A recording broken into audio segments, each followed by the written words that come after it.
Film कभी खुशी कभी गम 2001 की हिंदी भाषा की पारिवारिक नाटक फिल्म थी।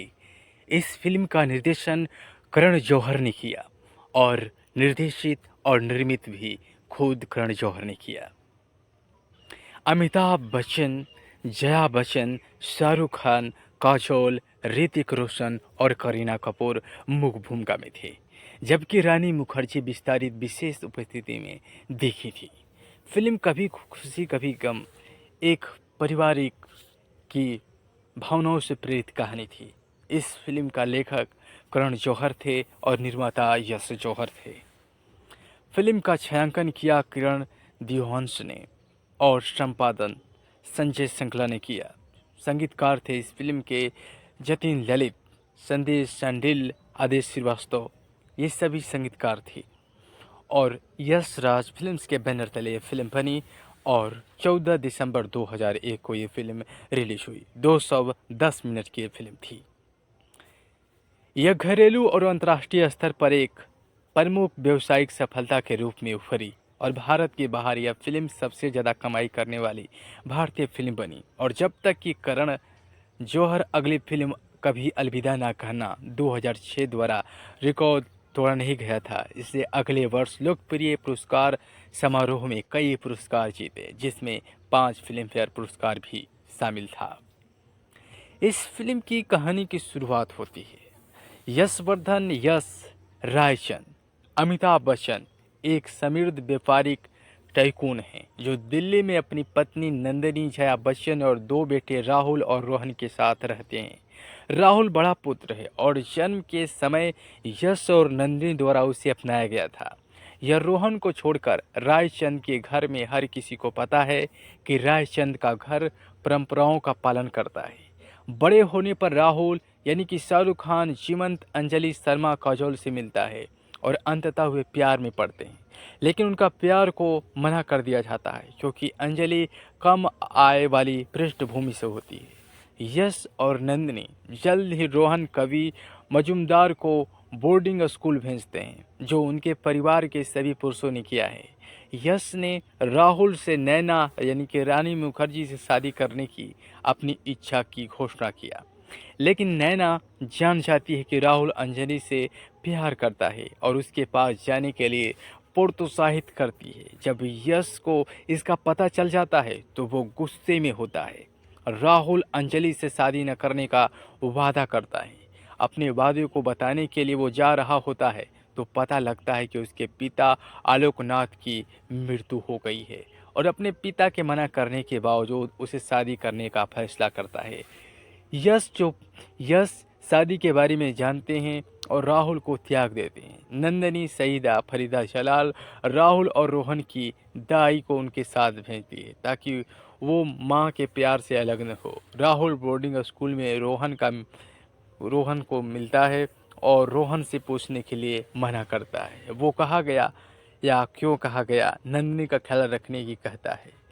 10 साल बाद रोहन यानी कि ऋतिक रोशन बोर्डिंग स्कूल से घर लौटता है और राहुल के गोद लेने के संबंध में अपनी दादी और नानी अचला सचदेव और सुषमा सेठ की बातचीत सुनता है और साथ ही वह जानता है कि राहुल ने घर क्यों छोड़ा।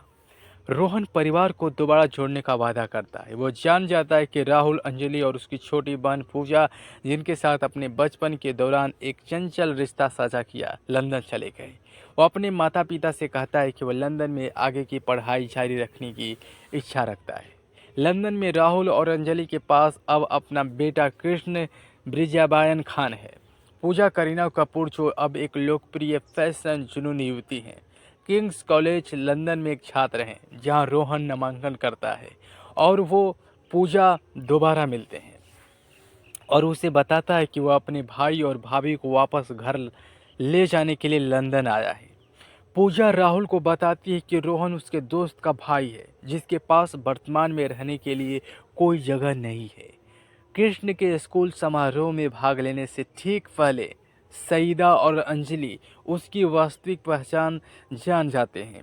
हालांकि वे चुप रहने का वादा करते हैं और कृष्ण के स्कूल समारोह में कृष्ण जन गण मन गाते हुए अपनी कक्षा का नेतृत्व करता है और बाद में रोहन की द्वारा दी हुई सलाह बोलता है।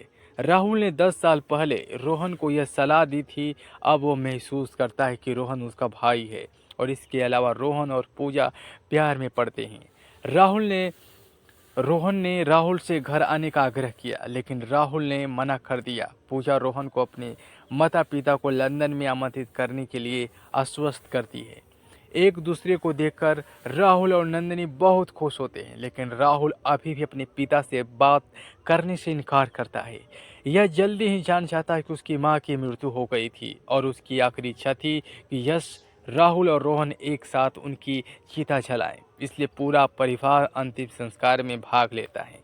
नंदिनी यश को कहती है कि उसे लगता है कि राहुल को अस्वीकार करके उसने गलत किया था। रोहन और पूजा राहुल को यश से बात करने के लिए मनाते हैं, जो माफ़ी मांगते हैं और राहुल और अंजलि को घर में जाने की इजाज़त देते हैं। राहुल और पूजा विवाहित हैं और परिवार राहुल और अंजलि की शादी का जश्न मनाता है। और फिल्म कभी खुशी कभी गम, जो ये टाइटल है, उसको ये सफल करता है।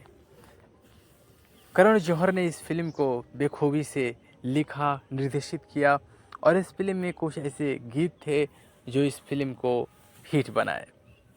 इस फिल्म में सभी किरदारों की बात करें तो अमिताभ बच्चन, यशवर्धन यश रायचंद का किरदार निभाए और जया बच्चन नंदिनी रायचंद बनी। शाहरुख खान राहुल रायचंद का किरदार निभाए और काजोल देवगन अंजलि शर्मा रायचंद का किरदार निभाए। ऋतिक रोशन रोहन रायचंद बने और करीना कपूर पूजा पूर्व शर्मा रायचंद का किरदार निभाए। रानी मुखर्जी नैना का किरदार निभाए और फरीदा जलाल सईदा दाईजान बनी। आलोकनाथ बाबूजी शर्मा बने।